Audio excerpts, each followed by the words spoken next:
Hey, it's Brett Witterbull. I'm just doing a little show prep here as we get ready to do my radio program and the podcast for today.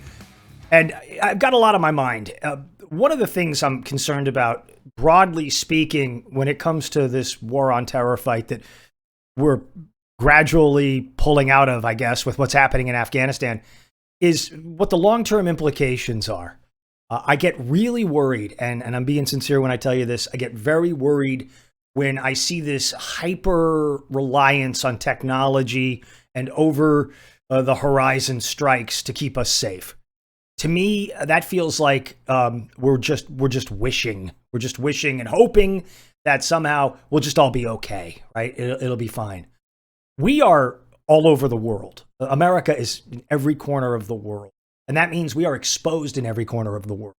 We can be attacked, as we've seen in a number of places. The Khobar Towers in Saudi Arabia. We could be attacked at the USS Cole in Yemen. We could be attacked in Kenya and Tanzania, the Bataclan nightclub, Charlie Hebdo, Fort Hood, a secure facility, an army base where we had a jihadist go crazy and go out and try to murder a bunch of people in the early days of the Obama-Biden administration. We can't rely on technology for this stuff. Remember what happened on September the 11th, 2001. You had committed jihadists with Al-Qaeda take down jets. How did they do it? Box cutters, knives. Essentially, 9/11, a $1 trillion attack, was pulled off for about $150,000, $200,000, and it was done with knives. Knives! That's as paleo as you get. That is an unbelievable thing to think about. We're not talking about the ability to shoot down incoming aircraft from someplace. We're not talking about the ability to take a Black Hawk and go on a strafing run and attack a military base somewhere that the United States is not prepared for that attack because we don't know it's coming. I'm worried about this. I'm genuinely worried about this. I'm worried about our allies. I'm worried about our commitments. I'm worried about our stick-to-itiveness. But most of all, I'm just worried that we've given up a piece of real estate that was hugely important.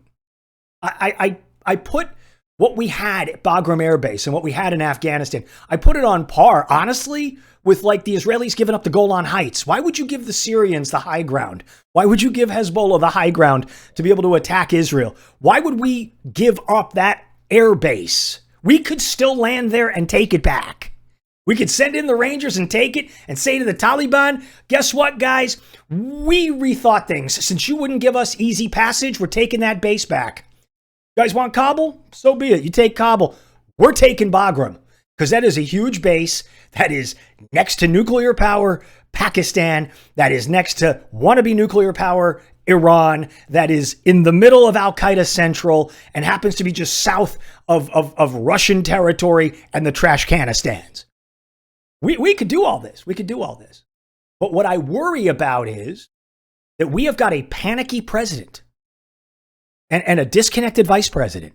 And we've got people who are working for this panicky president who are sitting back there going, well, there's nothing we can do. What's done is done, and we got to just kind of move on down the road. That's not the case. Think of how angry you are right now thinking about the sacrifice of the people who gave their lives fighting in Afghanistan. Now think about how angry you were on September the 11th. Now think about how angry you're going to be if there's a mass casualty attack on American soil in Europe, in Asia, or someplace else that takes out hundreds of Americans. Thousands of Americans. What are we going to do then?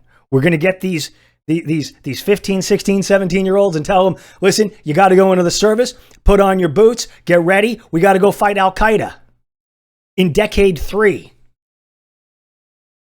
The reason why Afghanistan was valuable is because it's a forward operating base to watch the terrorists. ISIS is there. The Haqqani network is there. The Taliban is there. The Pakistani Taliban is there. The Tariqi Taliban is there. The Jaish-e-Islamiyah. These groups are all there in Afghanistan, including, of course, Al-Qaeda. But we don't want to go in that neighborhood anymore. So we want to defund the police at home. We want to not patrol the tough streets in American cities. And we don't want to patrol the tough neighborhoods abroad that might be the place where the next attack is going to come our way. Oh, and by the way, if you want an added outrage for that little conversation. How about the fact that the federal government is shaking down Americans to the tune of $2,000 to get on the aircraft to come back to the United States? That's actually happening as well. This is not a primetime ready administration. You were sold a bill of goods. And I don't know what the answer is going to be, because the answer is going to have to come from Schumer and McConnell and Pelosi.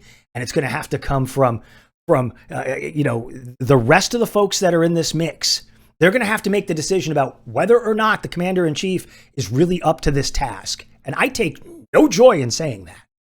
I do not want America to be perceived as fundamentally weakened on the world stage. I do not want that to be the case.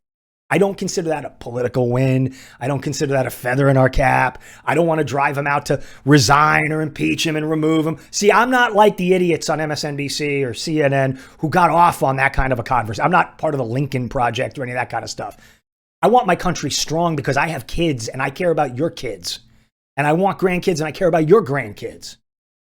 I don't take any joy in seeing failure. I just hit the microphone and I don't even care. I don't take any joy in seeing failure. I don't take any joy in seeing. To me, it's sad. We've got to do something about this. We have to have an adult conversation. I just don't know who the adult is that we have the conversation with. I'm Brett Winterble. This is Devious.